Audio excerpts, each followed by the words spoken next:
Hi there, I'm Rex King. Welcome back to another episode where I review films currently in theaters. Today I am talking about Evil Dead Rise. Evil Dead Rise is the latest movie in the Evil Dead franchise, this time being directed by Lee Cronin. The film centers around Beth, played by Lily Sullivan, who just finds out that she is pregnant and decides to go to her sister for advice, her sister having 3 kids of her own. However, after an earthquake, one of said kids finds a book encased in human skin and having sharp teeth for binding. We all know where this is gonna go. Of course, a passage gets read and lets loose an evil demon that these characters have to combat in order to survive. I am a huge fan of the Evil Dead franchise. It is probably one of my favorite horror franchises of all times, and I really was looking forward to this movie, even though the trailers left a lot to be desired, and I gotta say I was not disappointed. For one thing, this movie does not do the cabin in the woods approach. I mean, seriously, I am so glad to have a different setting in this movie franchise that isn't just a cabin isolated in the woods. Second, it takes the usual spin of the Evil Dead movies, where it's just a group of friends hanging out, to everyone being family members to make the film more personal, and I really like that idea. Now, that being said, there was a level of predictability in the story and its overall outcome, but I do think there are enough twists and turns to keep a moviegoer invested. I didn't really know who was going to be alive by the end of the film and who was going to be dead. That partially has to do with the fact that most of the cast is kids, and usually in horror movies like this, the death count when it comes to children is relatively low. But luckily, there is a sizable death count, so you do have to wonder who is going to survive.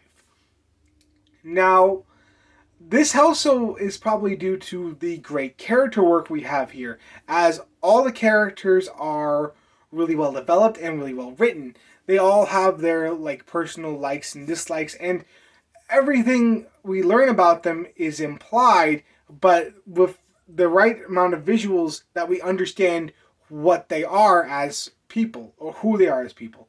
And I really enjoyed that in this movie. Usually in horror movies we don't get really three-dimensional characters, but this one I felt was developed enough. The performances are also amazing. All the kids do a spectacular job, and when the movie is on their backs, that is saying something. Now, Alyssa Sutherland does a great job as the mother of the 3 kids, but she's also spends most of the movie being our possessed character for a huge amount of the runtime, and that requires a lot of physical work, and I think she does it fantastically. She's the right amount of menacing, and she pulls off the physical work quite well.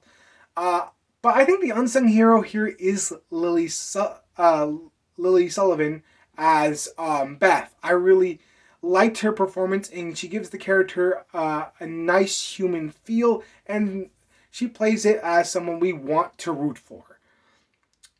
The visuals, so this is not the goriest Evil Dead movie we've seen, and I wouldn't say it's even close to the gory levels of the Evil Dead 2013 movie, but it is still gory, and I enjoyed that. The gore factor is spectacular in this movie, and it's shown off really well, and the cinematography is brilliant in how they show certain scenes and certain actions that the characters overtake.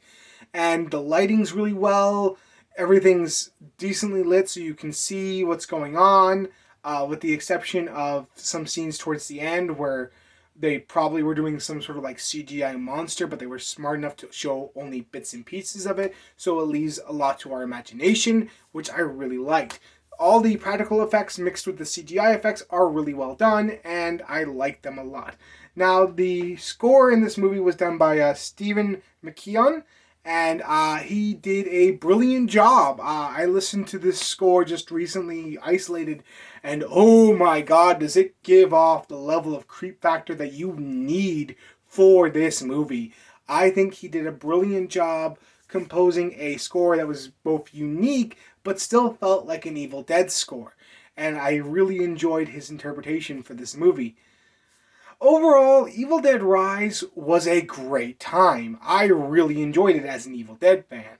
And I think anyone who is an Evil Dead fan is going to come out of this movie satisfied with what we got. And I really gotta say that as far as horror movies this year, this movie is definitely on top of my list of movies that have come out so far. I really enjoyed the pacing, the scares, and I didn't over rely on jump scares. I think there's like a few scenes where it was an obvious jump scare coming, but it doesn't rely on them, thank God.